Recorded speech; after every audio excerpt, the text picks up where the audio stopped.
El hambre de poder, los escándalos morales, el alejamiento de la palabra de Dios, el desconocimiento de la doctrina de la iglesia. ¿Fueron estas las características de la iglesia en la época de los reformadores? Lamentablemente no se limita a ese tiempo. Hoy la iglesia evangélica también está en necesidad de una reforma.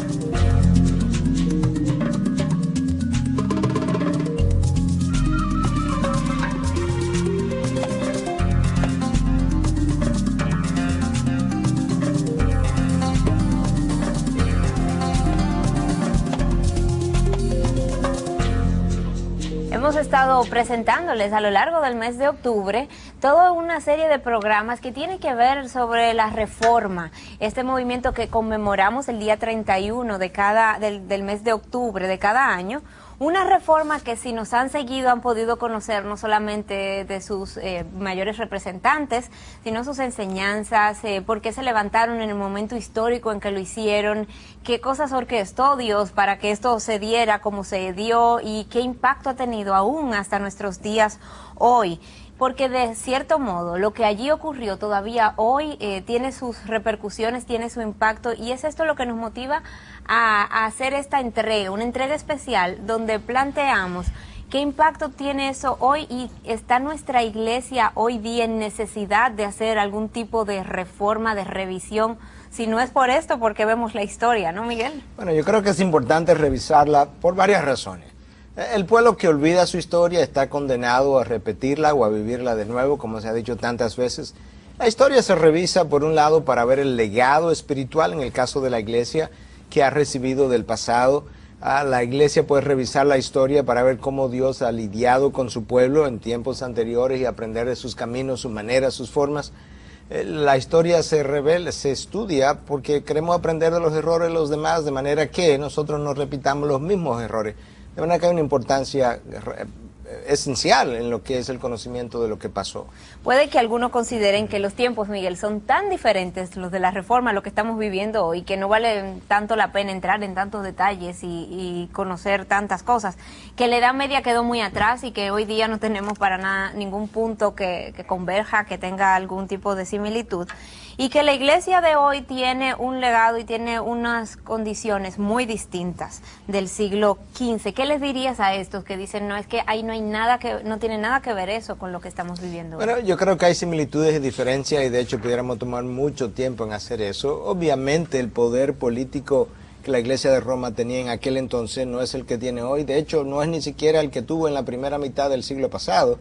Y eso es una gran diferencia. Pero yo creo que el llamado hoy en día, Patricia, es a reformar tanto la iglesia católica como la iglesia evangélica, lamentablemente. Tenemos una iglesia que se ha olvidado de que la causa de Cristo está centrada en Dios y no en el hombre. Y tenemos una predicación, una evangelización que es completamente antropomórfica, centrada en ese hombre. Nos hemos olvidado del llamado de la cruz, y entonces en su lugar que estamos predicando sueños, visiones, prosperidad, salud, comodidad, cuando en realidad Cristo dijo, el que quiera seguirme, que tome su cruz día a día y me siga. Eso no es la predicación que tú escuchas con frecuencia en las iglesias hoy. En la Edad Media, Miguel, las protestas, las denuncias tenían que ver en primer lugar y en un principio, como vimos con el primero de los programas de la Reforma, con los estilos de vida del clero. Y si traducimos eso al día de hoy, pues, ¿crees que sería esa la evidencia más contundente de que hay una necesidad de hacer una reforma también dentro de la iglesia, que hay cosas que hay que cambiar? Hay muchos que dicen, bueno, yo no sigo a hombre, yo solo sigo a Cristo, a mí no me importa lo que esté haciendo, ni siquiera el liderazgo de la iglesia, porque yo no tengo eso es de hombres, eso no tiene nada que ver con la verdadera fe. Bueno, y otros entonces cometen el otro error, que dicen, bueno, como los hombres me han defraudado, yo no voy a estar yendo a ninguna iglesia, ni voy a estar siguiendo a ningún Dios, confundiendo al hombre con Dios. La realidad es que sí tenemos problemas graves.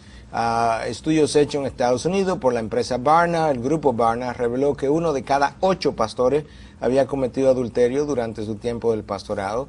Los escándalos de los periódicos están ahí con relación a la Iglesia Católica y algunos de los escándalos anteriores. Entonces necesitamos reforma a nivel de liderazgo. Ahora, si usted no confía en el líder que tiene, usted podrá alejarse de ese líder, pero no se aleje de Dios, no confunda al líder del hombre con Dios. Esos dos individuos no son la misma persona. Miguel, el general Booth, fundador del Salvation Army, en español la Armada de Salvación, él decía lo siguiente: el peligro mayor del siglo XX será religión sin el Espíritu Santo, cristianismo sin Cristo, perdón sin arrepentimiento, salvación sin regeneración, política sin Dios, el cielo sin el infierno. Esto lo decía sobre el siglo XX, ya estamos en el siglo XXI.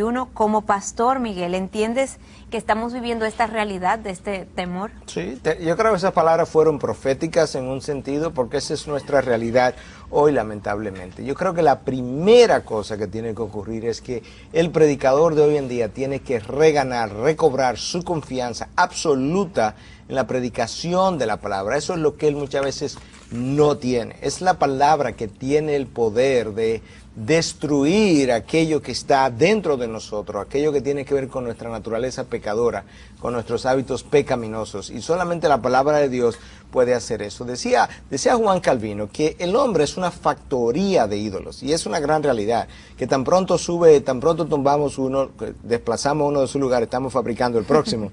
Y este otro autor decía entonces, con relación a ese comentario de la fábrica de ídolos y la predicación, dice: la predicación tiene que destruir la maquinaria, y la única forma de hacer eso es predicando las verdades profundas de la palabra y aplicándolas a los rincones oscuros del corazón. J.D. Greer.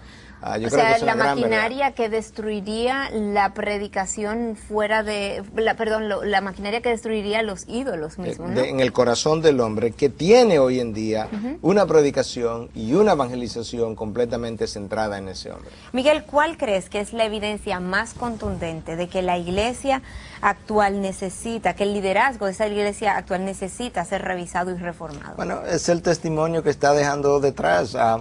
Howard Hendricks es un hombre de Dios que se ha dedicado la vida entera, tiene más de 70 años ahora, a preparar líderes, y ha discipulado mucha gente. Él hizo un estudio hace unos años atrás de 246 líderes que habían caído en un periodo de 24 meses. Eso es 2 o 3 líderes por semanas. Eso es algo epidémico. Otros han hecho estudios que revelan que solamente uno de cada 10 líderes, o uno de cada 10 cristiano termina bien. A un hombre como David, por ejemplo, no terminó bien la carrera. El rey David. El rey David. Y lo que necesitamos recordar es que lamentablemente en los púlpitos muchas veces hoy en día ni hay integridad de la palabra, ni hay integridad de las vidas que están predicando la palabra. Y eso hay que reformarlo, eso hay que cambiarlo. ¿Qué es lo que provoca estas caídas tan frecuentes, tan recurrentes? ¿El problema es de dentro de ellos o es de la cultura que les rodea? Bueno, no es muy simple, pero tampoco es tan complicado. Hay un alejamiento de la palabra de parte de lo que es el liderazgo de la iglesia hoy en día. Por otro lado, hay un endioseamiento de lo que son los líderes, un endioseamiento que tiene que ver muchas veces con los seguidores, pero que otras veces tienen que ver con el orgullo, el ego mismo. Una idolatría de ellos. Una idolatría. En tercer lugar, yo creo que hay mucha falta de rendición de cuentas, donde el líder se convierte en una persona prácticamente incuestionable. Eso, cuando es repartado, cuando es apoyado, anclado en el orgullo del líder, entonces te lleva a la caída. Oye, como lo dice el libro de Proverbios en 16:18, delante de la destrucción va el orgullo y delante de la caída la altivez de espíritu. Esa es la razón. La soberbia. ¿Por qué, Miguel, alegar que los problemas de la iglesia están directamente relacionados entonces con el liderazgo? ¿No puede la feligresía, que son más en número, contrarrestar todo esto entonces? Como vayan los líderes, irá a la iglesia y irá a la feligresía. Los líderes marcan el paso, los líderes van delante, el resto sigue. Tú no puedes levantar una nación por encima del nivel de superación que haya tenido su presidente. Tú no puedes levantar una iglesia por encima de la espiritualidad que el líder haya alcanzado. Cuando tú encuentras una iglesia desorganizada, tú frecuentemente encuentras un líder o liderazgo desorganizado o de voluntad muy comprometedora. John Maxwell quizá lo ha dicho mejor que nadie: todo se levanta y se cae desde el liderazgo. Y la palabra de Dios revela claramente que nosotros los líderes vamos a ser juzgados más severamente, porque cuando pecamos nosotros, pecan gente que viene detrás de nosotros, imitando y copiando nuestro modelo. Miguel, ¿conoces de pastores comprometidos con la predicación de la palabra, tal cual lo establece la misma Biblia, pero sin embargo, que tengan endurecido el corazón esta congregación y que se resistan al cambio? Recuerdo a un pastor que conocimos que decía, yo tengo 10 años predicando en el mismo lugar y ahí no se ha convertido nadie, ni el gato se ha convertido, decía él de manera muy jocosa, pero realmente era muy infructífera a la luz de lo que él estaba viendo y viviendo. Bueno, tú sabes que el llamado nuestro no es a convertir personas, el llamado nuestro es a ser fiel al llamado de Dios. Pero entonces los frutos de esa predicación, bueno, ese hombre se puede estar preguntando, yo no estoy cumpliendo entonces con Bueno, yo creo que él tiene que hacerse esa pregunta. Sin embargo, tú revisas a personas como Isaías, que tuvo un ministerio de 50 años, y Isaías, Dios le dice, el día que lo ordenó al ministerio, nadie te va a oír, nadie te va a escuchar.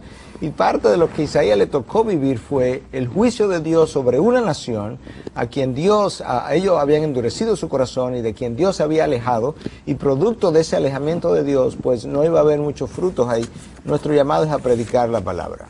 Muchos, Miguel, son los que han caído en escándalos sexuales, pero me pregunto, ¿cuáles son las piedras de tropiezo que son más recurrentes en la vida de los líderes espirituales? No las más obvias, como son los escándalos que vemos en la prensa constantemente, pero aquellas cosas que deberían serle como una bandera roja, como le llaman, una señal de alerta a los líderes, que tengan cuidado con aquellas cosas que son piedra de tropiezo recurrente en la vida del líder de Dios. Bueno, te voy a leer una lista que yo he usado en conferencias, una conferencia en particular que a veces he dado, que se conoce con el nombre de ¿qué descalifica a un líder? Entonces te voy a leer. Número 1, orgullo, mala actitud, avaricia, holgazanería, estancamiento espiritual, familias de mal testimonio, mala doctrina. Del orgullo hablamos, la mala actitud, eso es algo terrible, las malas actitudes se contagian y eso puede llevarnos a la crítica, puede llevarnos a la condenación, a celos, que las ovejas se me fueron para otro lugar. Las ovejas las compró Cristo y con toda honestidad son de Él, no son nuestras, y no tenemos un título de posesión sobre ellas. Envidia, que por qué a mí no me dieron o yo no tengo lo que otros tienen, eso es pecaminoso delante de Dios. Todo eso contamina el cuerpo de Cristo, contamina la vida del líder y afecta la predicación, sin lugar a duda.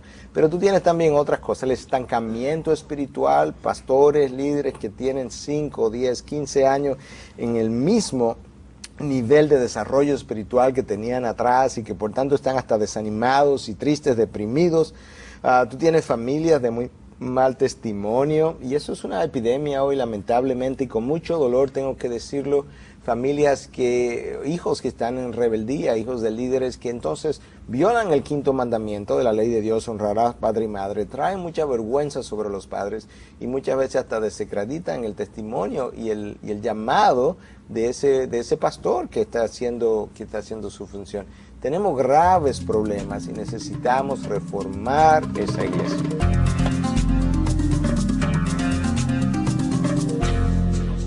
Se ha criticado mucho que el diseño bíblico de liderazgo es eminentemente masculino. En la actualidad, en las iglesias, este liderazgo está siendo copado por las mujeres. Conversamos con la conferencista y autora de múltiples libros para la mujer, Nancy Lee DeMoss, acerca de este tema y sus implicaciones en la vida de nuestras iglesias.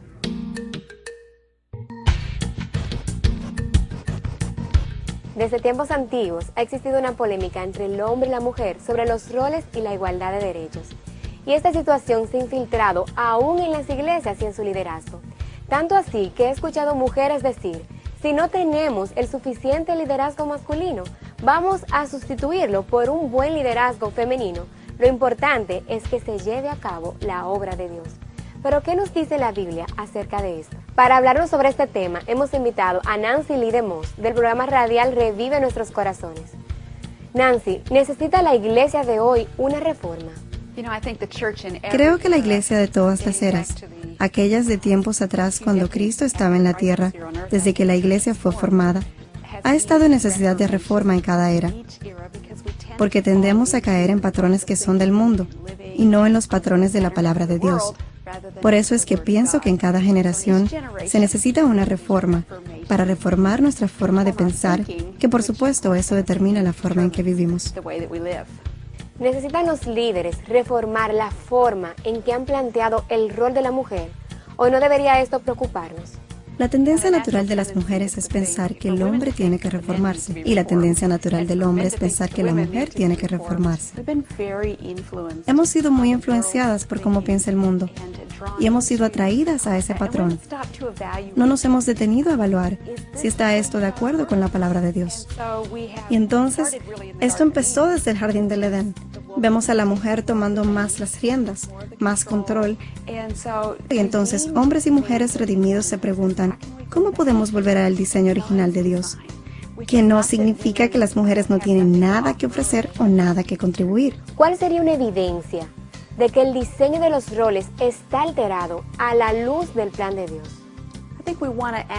Creo que deberíamos preguntarnos si en nuestras iglesias los hombres están haciendo lo que se les pide, si están cumpliendo con la responsabilidad que Dios les dio de liderar y alimentar la manada de Dios.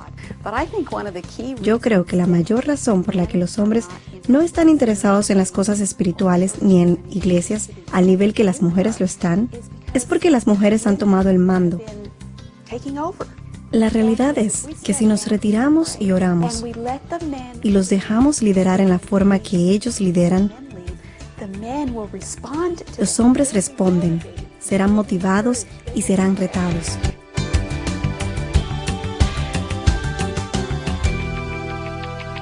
Miguel, decías que algo que entiendes necesario que sea reformado es la predicación de hoy día. Una predicación que de iglesia en iglesia varía. Hay aquellos que toman esta predicación con un llamado a hacerlo a través incluso de altoparlantes y van por las calles pregonando buenas nuevas. Otros, por el contrario, han tomado los púlpitos y es allí donde se ven manifestaciones que ellos llaman del espíritu, de milagros, de señales, etcétera. O sea, ¿cómo evaluar cuál de todos está presentando una predicación eficiente, conforme a la forma de Dios? Para responder esto, yo creo que lo primero que tenemos que preguntar es cuál es el propósito mismo de la predicación, ¿para qué se predica? Yo creo que necesitamos recordar que el propósito número uno de la predicación, que para muchos es ir salvar a los perdidos, eso es una consecuencia de, pero el propósito de la predicación es ser un representante fiel del contenido de la revelación de Dios. El predicador no está en el púlpito para expresar sus opiniones. El predicador está en el púlpito para, habiendo estudiado, escudriñado, habiendo pasado tiempo delante de Dios con su palabra, tratar en la medida de su posibilidad como humano que es, de traer al pueblo la mejor explicación que él pueda dar a lo que Dios ha revelado. Él no está ahí para contar sueños, visiones, anécdotas. Yo puedo usar las anécdotas para ilustrar lo que Dios ha revelado, pero su propósito número uno es presentar una revelación de Dios o la explicación de la revelación de Dios de la forma más clara y convincente posible, no sus opiniones. Bien, la predicación es un mandato de la Biblia hacia el creyente, o sea, estamos llamados a ir y a predicar, pero la forma que esta toma, como bien decíamos anteriormente, varía de iglesia en iglesia, y me pregunto, ¿no crees que incluso bíblicamente se pueden justificar unos y otros que dicen, bueno, es que yo estoy predicando así porque, miren, la palabra hay que hizo lo mismo que yo estoy haciendo, etcétera? Bueno, yo creo que una cosa es estilo y otra cosa es contenido. Forma es una cosa, contenido es otra. Hay predicadores mucho más efusivos que otros y ese no es el problema, en lo más mínimo es el problema.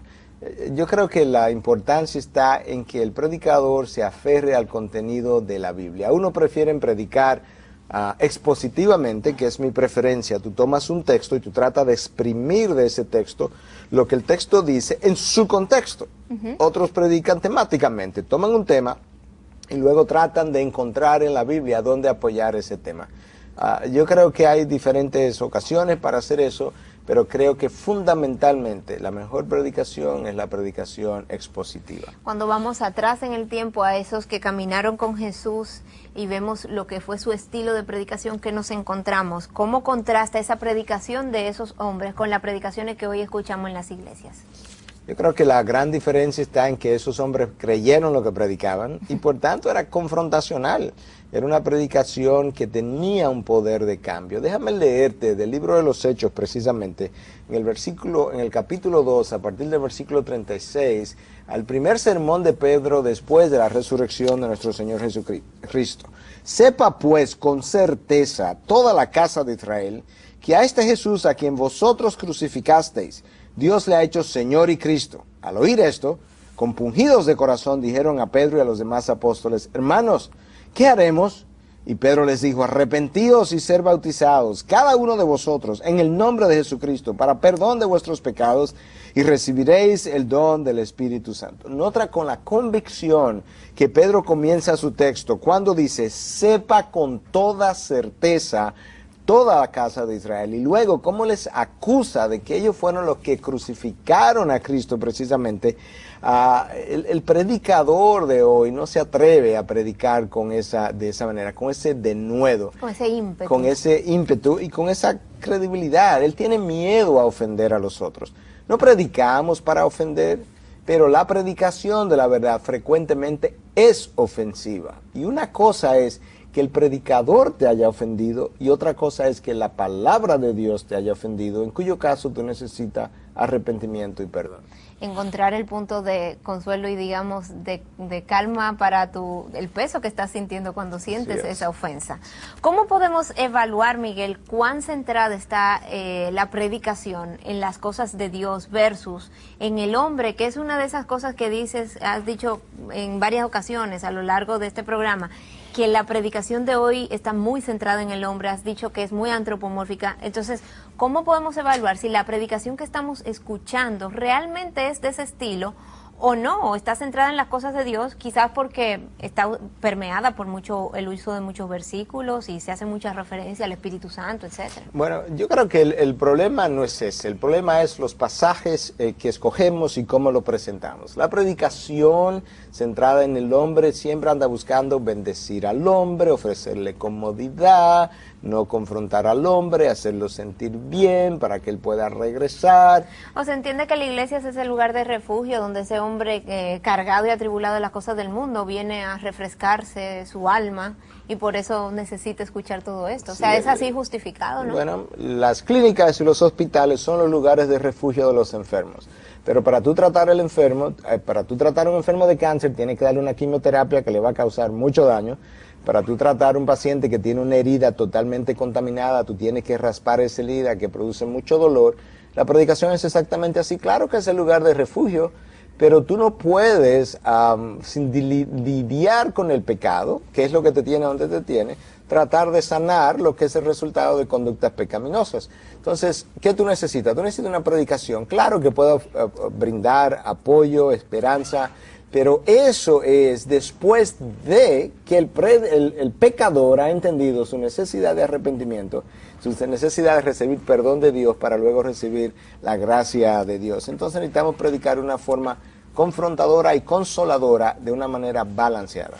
Michael Green, en su libro Evangelismo a través de la iglesia local, hace la siguiente afirmación. Dice, en el otro extremo y más comúnmente es fácil de ver un cristianismo pasteurizado, como la leche que es tratada y embotellada antes de ser servida. Vemos un evangelismo que no es definitivo, no le molesta a nadie, no desafía a nadie, no transforma a nadie. Es un evangelismo que no tiene nada que ver con un cambio radical, sino que es un proceso gradual de osmosis para entrar al sistema eclesiástico. Eso está muy alejado de Jesús, el extremista más radical que el mundo haya visto, que siempre estuvo desafiando a hombres y mujeres a dejar sus áreas de vidas egoístas para seguirlo.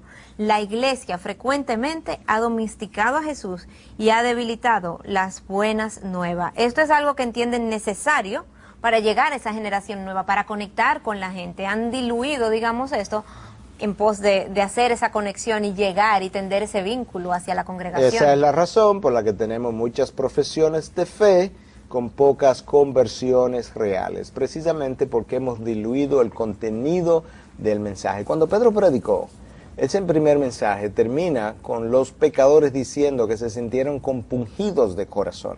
La palabra en el griego ahí es katanizomai, que significa ser cortado de corazón. Esta palabra vino con una forma tan impetuosa, tan convincente, que esta gente se sentía cortado en su conciencia.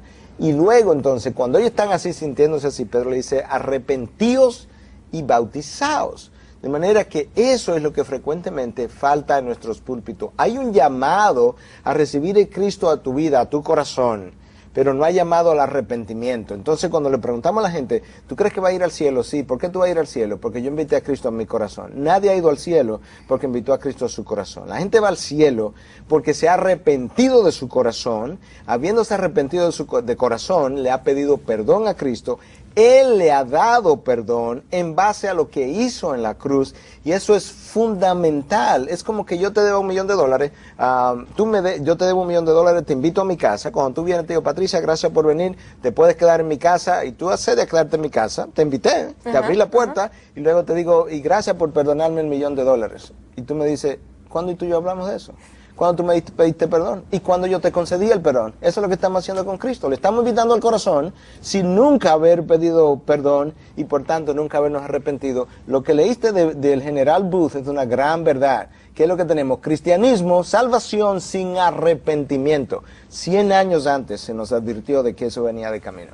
Miguel, y antes leías que el llamado de Pedro era de arrepentirse y ser bautizado. ¿Es que acaso aquel que no se bautiza no es salvo? Claro que tú puedes ser salvo sin ser bautizado. El bautizo no salva. Ahora, escúchame algo. Cuando alguien tiene 3 meses, 6 meses, 1 año, 2, 3, 4, 5 años en la fe cristiana y no se ha bautizado por miedo, por vergüenza, eso pone sobre él una pregunta enorme de si realmente es creyente o no.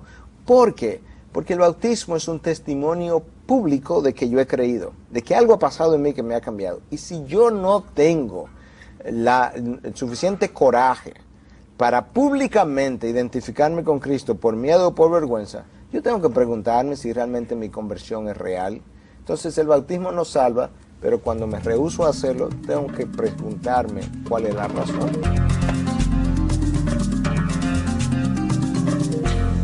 Muchos de los reformadores dieron sus vidas y terminaron en la hoguera por una cosa, la causa de Cristo. Hoy en día, las voces de los mártires nos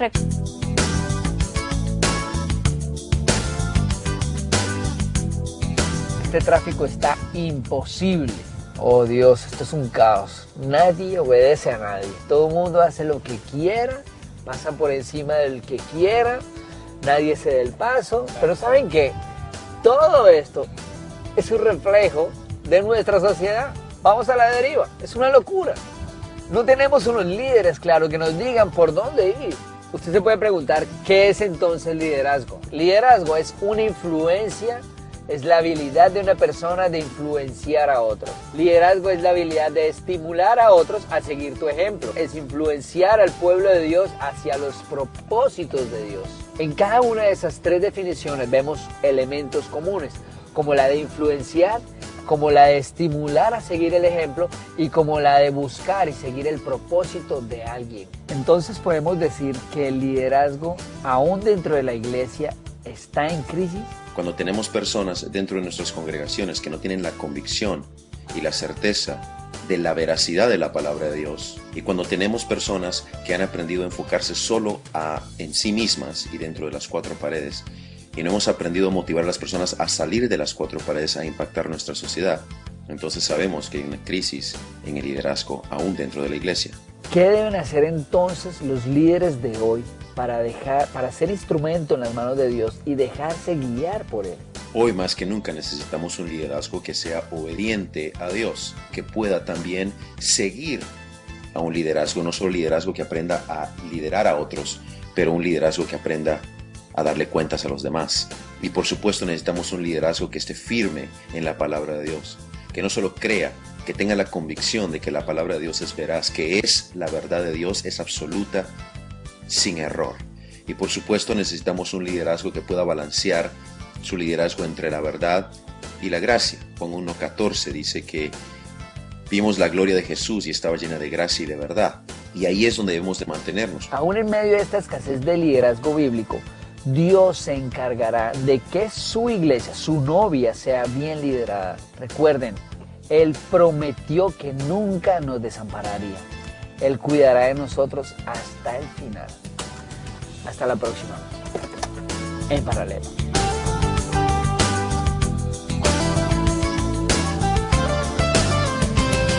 Miguel, estamos hablando de la necesidad o no de reformar la predicación de nuestros días, y creo que ha quedado bien claro que sí es necesario que esta sea revisada, que sea traída a lo que es las formas que agradan a Dios y no al hombre necesariamente. Hablando de esta reforma, una de las funciones de la misma es predicar las buenas nuevas, y esta se hace ¿para qué? Para que se arrepienta el pecador de sus pecados.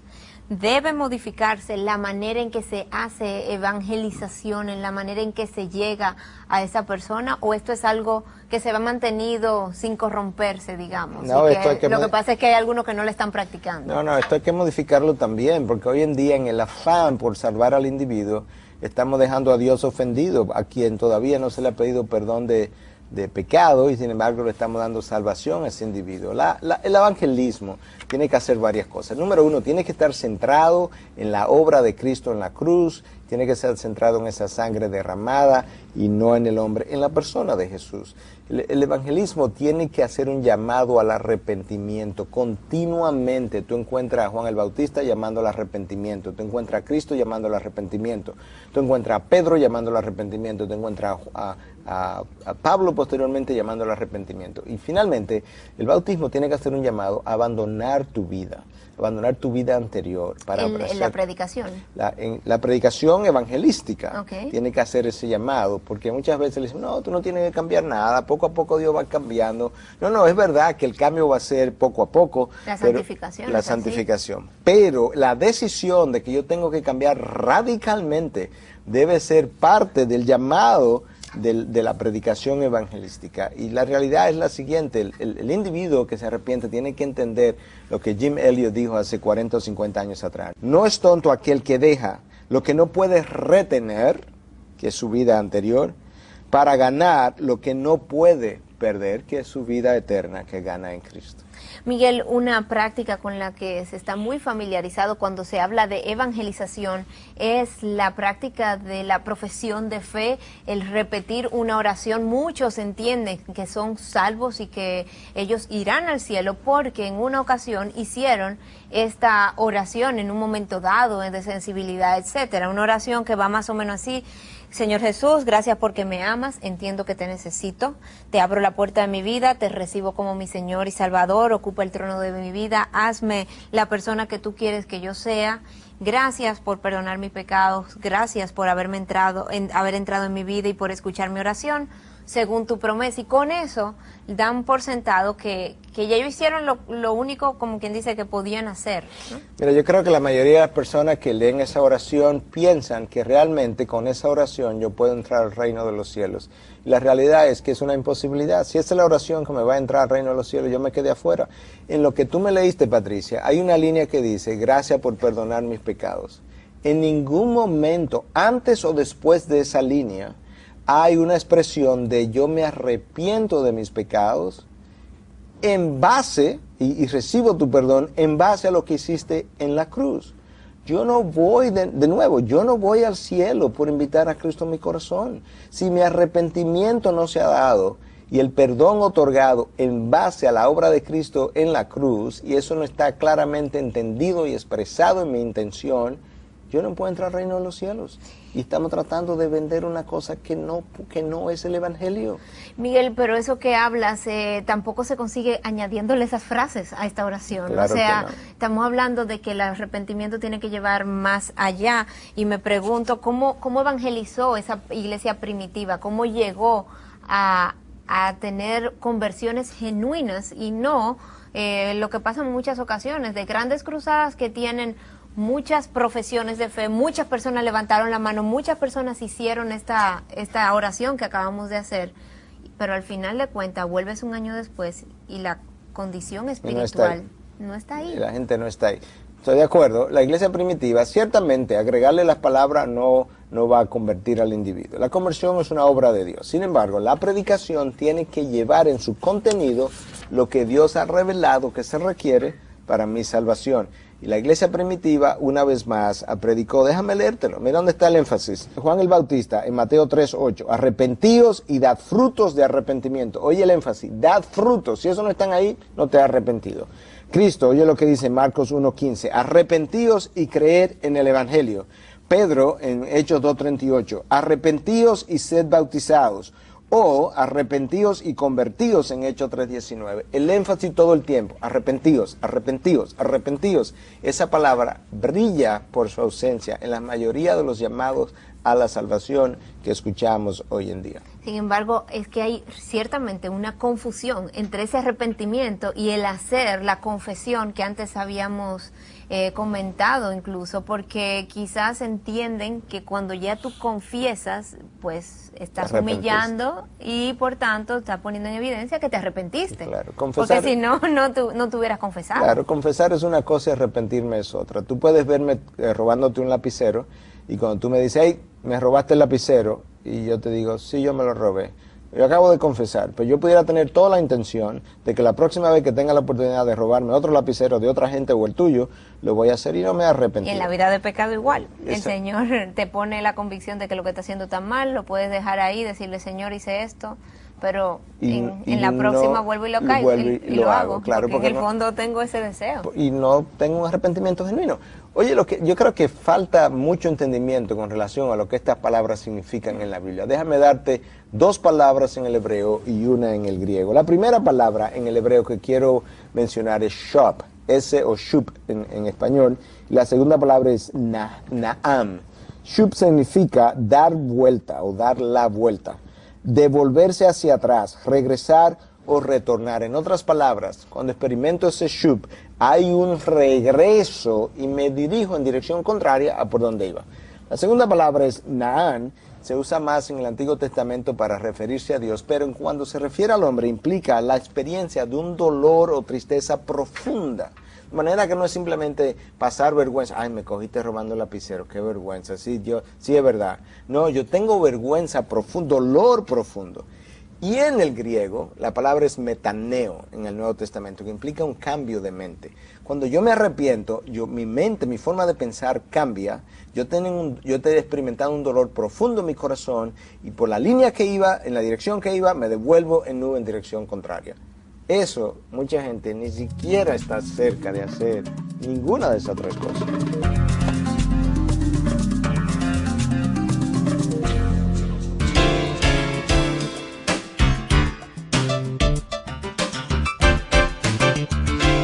Hemos estado hablando acerca de la necesidad de reformar la iglesia de hoy en día. Y los asuntos o los temas a discutirse hoy en día no son lo mismo que en la época de la Reforma, pero no distan mucho el uno del otro. Y la razón es que la iglesia de hoy en día con frecuencia se ha mundanalizado. La misma iglesia protestante ha abrazado mucho de las normas y de las técnicas del mundo, ha vendido, comercializado y trivializado el evangelio y ha abandonado incluso la prédica expositiva de lo que es la palabra de Dios y ha comenzado a abrazar más una predicación que a veces suena más a psicología que a predicación expositiva o peor aún, a opiniones sin mucho fundamento, anécdotas y demás. Y es por eso que en el día de hoy queremos hacer dos recomendaciones. La primera es un libro que ya tiene un cierto tiempo en las librerías, que se llama o se conoce con el nombre de No me avergüenzo del Evangelio, publicado en inglés con el nombre de A Shame of the Gospel, una vez más del autor John MacArthur. En este volumen usted va a encontrar temas acerca de lo que es la iglesia o el movimiento conocido como Seeker Friendly o buscadores o la iglesia de buscadores. Va a encontrar temas acerca de lo que es lo que Pablo llamó la necedad de Dios y cómo la necedad de Dios es mucho más fuerte que la fortaleza del hombre o la sabiduría del hombre.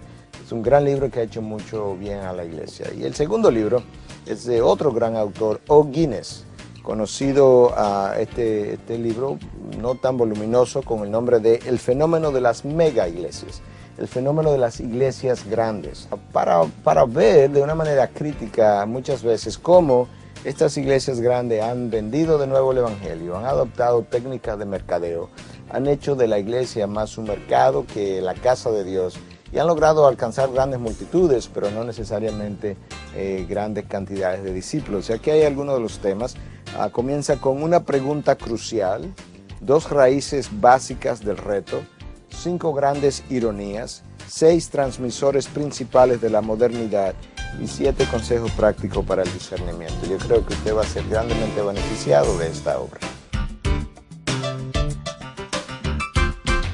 Hemos hablado a la luz de lo que dice la palabra, de qué cosas necesitan ser reformadas en las iglesias de hoy, a la luz de todo lo que hemos visto, Miguel.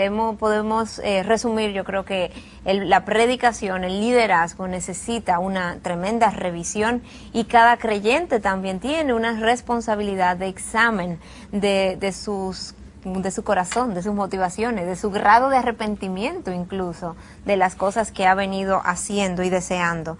He oído decir, Miguel, que el predicador tiene que mantener la predicación a un nivel superficial, porque si no, el público no lo entiende, no lo comprende, y esto es una de las cosas a la que aludimos a lo largo de todo este programa, el grado de profundidad en la palabra que puede llegar a tener un mensaje predicado.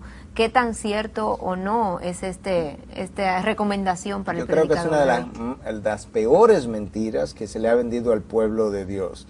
El mensaje de Dios, el mensaje de la palabra es la revelación de la mente de Dios. ¿Tú sabes cuán profundo es esa mente para que nosotros queramos darle al pueblo un mensaje superficial? Pero quizás, Miguel, queriendo llevarlo tan profundo, entonces pierdes la audiencia porque no llegan a abrazar todo lo que son estos conceptos. Mira cuál es la diferencia. Una cosa es que yo use palabras rebuscadas de tal manera que yo suene intelectual y los otros no me entiendan. Contra eso, yo estoy, en relación a eso, estoy completamente opuesto. El Evangelio de Juan es considerado el evangelio más profundo de los 4 evangelios y sin embargo tiene el lenguaje más sencillo. La labor del predicador es tomar las profundas verdades de Dios y explicarlas de una manera sencilla y llanas. Eso no hace superficial el mensaje, eso lo hace entendible. Pero las verdades explicadas son de tremenda profundidad, de gran profundidad, porque representan la palabra de Dios. Déjame probar mi punto, de que no es verdad que la gente quiere mensajes superficiales. La gente se va de la iglesia muchas veces porque entiende que tiene 10 y 15 años en una iglesia y que ya no tienen más nada que enseñarle. Lo he oído eso 1000 veces porque han oído el mismo mensaje evangelístico por 15 años y no se le ha dado nada de carne para ser alimentada. Oye lo que ocurrió en la vida de Salomón. Primera Reyes capítulo 4, versículo 30 y luego el versículo 34.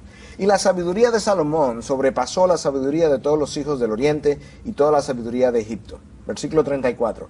Y venían de todos los pueblos para oír la sabiduría de Salomón de parte de todos los reyes de la tierra que habían oído de su sabiduría. ¿Qué fue lo que hizo que la gente fuera atraída hacia Salomón de todos los pueblos, no los intelectuales? Todo el mundo quería oír a Salomón. ¿La superficialidad de lo que él tenía que decir o la profundidad de su sabiduría? Es obvia la respuesta.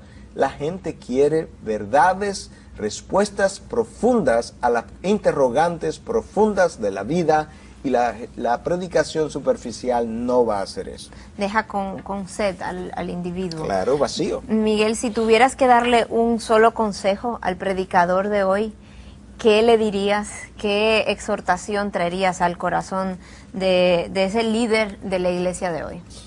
John MacArthur es un hombre que hemos citado en múltiples ocasiones. Él escribió algo en una ocasión que en la traducción, y yo le hice algunos cambios por la traducción y otros porque quizás pudieran transmitir un poco más claramente la idea, pero no quiero dejarle de darle el crédito porque mayormente esto viene de una inspiración de algo que él escribió, y yo creo que es fundamental. Si el predicador entendiera esto a cabalidad, lo que yo voy a leer ahora, yo creo que él tiene un completo entendimiento de qué se trata, de qué trata la predicación. Número 1, la predicación debe ser la palabra de Dios y no la del predicador, no la suya.